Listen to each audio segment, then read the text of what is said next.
এটা তো স্যাম্পল, এটা তো রাতের দিনের সময় বলি নাই তো। হ্যাঁ, কারণ ভালোবাসবো, প্রথম নতুন নতুন বিয়ে করব, দিনের ভিতর তো নিম্ন 2বার গোসল করতেই হবে তার। হেলমেট হুম, হেলমেট আছে?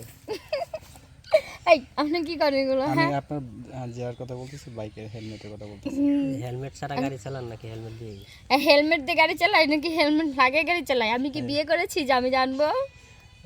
তাই এখন কোনটা ভালো লাগে আপনার? আশ্চর্য, বিয়ে করলে তো কইতে পারবো কোনটা ভালো লাগে। আচ্ছা ঠিক আছে, আপনার সাথে যোগাযোগ করবো কিভাবে?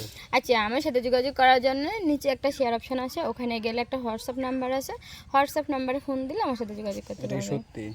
ষোলো পেরিয়ে গেছি ও বন্ধুরে, 16 পেরিয়ে গেছি। হাই বন্ধুরা, 16 পেরে 18 বছরে পা দিয়েছি।